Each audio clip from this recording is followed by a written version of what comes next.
10,000 পুলিশের কড়া পাহারায় পাকিস্তান আজ বিশ্ব রাজনীতির রণক্ষেত্র।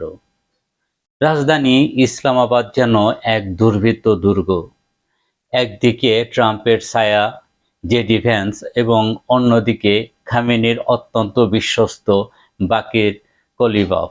কিন্তু এই বৈঠকের আড়ালে কি শান্তির পায়রা উড়বে, নাকি ঘনিয়ে আসছে এক প্রলয়ঙ্করী মহাযুদ্ধ?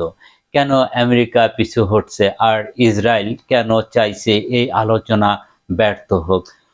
সুধী দর্শক, স্বাগতম ডিজিটাল নিউজ টিভির বিশেষ বিশ্লেষণে। পুরো ঘটনা জানতে আমাদের সাথে থাকুন।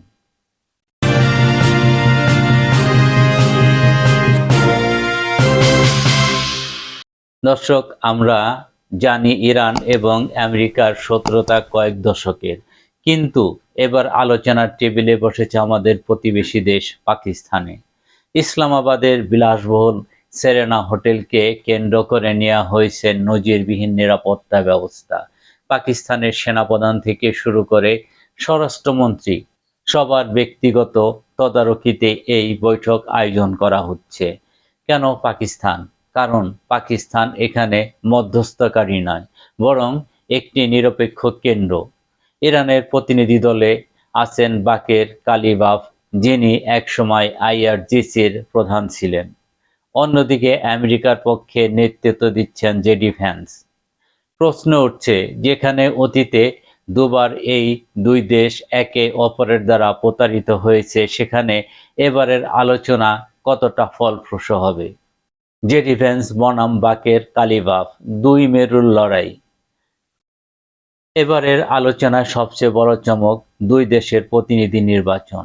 জেডি ভ্যান্স আমেরিকার রাজনীতির এক উদীয়মান নক্ষত্র, যিনি যুদ্ধের বিরোধী হিসাবে পরিচিত হলেও আলোচনার টেবিলে তার অবস্থান অত্যন্ত কঠোর।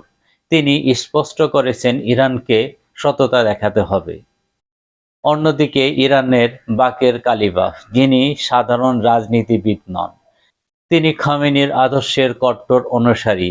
তিনি বিমান বাহিনীর প্রধান ছিলেন, তেহরানের মেয়র ছিলেন। তার হাত ধরে ইরান কখনোই কোনো শর্তে আপোস করবে না। বিশ্লেষকরা মনে করছেন, কালিবাফের পাঠানো মানেই হলো ইরান তার সার্বভৌমত্বের প্রশ্নে এক চুলও ছাড় দিবে না। গোপন এজেন্ডা ও ভূ রাজনৈতিক সমীকরণ। দর্শক, এই আলোচনার আড়ালে কি অন্য কোনো খেলা চলছে? আমেরিকা কি এই বৈঠকের মাধ্যমে কেবল সময়কে ফোন করছে, নাকি তারা মধ্যপ্রাচ্য থেকে নিজেদের গুটিয়ে নেওয়ার একটি নিরাপদ রাস্তা খুঁজছে? দর্শক, একদিকে ইসরায়েল এই বৈঠক নিয়ে রীতিমতো আতঙ্কে আছে।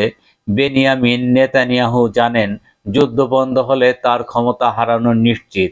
তাই ইসরায়েল চাইছে যে কোনো মূল্যে এই আলোচনা যেন ব্যর্থ হয়। অন্যদিকে রাশিয়া এবং চীন বসে নেই। রাশিয়ার জাহাজ ভর্তি অত্যাধুনিক অস্ত্র এবং চীনের মিসাইল প্রযুক্তি ইতিমধ্যে ইরানে পৌঁছেছে বলে খবর পাওয়া যাচ্ছে। উত্তর কোরিয়াও কি গোপনে ইরানের পাশে দাঁড়িয়েছে? এই সমীকরণগুলো প্রমাণ করে, আলোচনা সফল না হলে ফলাফল হবে ভয়াবহ। সবশেষে প্রশ্ন একটাই, শান্তি কতদূর? এই আলোচনা সফল হওয়ার সম্ভাবনা খুব ক্ষীণ, কারণ দুই পক্ষই নিজেদের অবস্থানে অনড়। আমেরিকা যদি হরমুজ প্রণালী উন্মুক্ত করার দাবি করে এবং ইরান যদি মার্কিন ঘাঁটি সরানোর দাবি তোলে, তবে কোনো সমাধান আসবে না। হয়তো এই বৈঠক হবে যুদ্ধের আগে এক সাময়িক বিরতি মাত্র। পৃথিবী কি তবে এক তৃতীয় বিশ্বযুদ্ধের দ্বার প্রান্তে? দর্শক, আপনাদের কি মনে হয়, আমেরিকা কি সত্যি শান্তি চায়, নাকি এটা তাদের নতুন কোনো রণকৌশল? আপনাদের মতামত আমাদের কমেন্ট বক্সে জানান। ভিডিওটি ভালো লাগলে লাইক দিন এবং ডিজিটাল নিউজ টিভি সাবস্ক্রাইব করে আমাদের সাথেই থাকুন। আজ এ পর্যন্তই। আল্লাহ হাফেজ।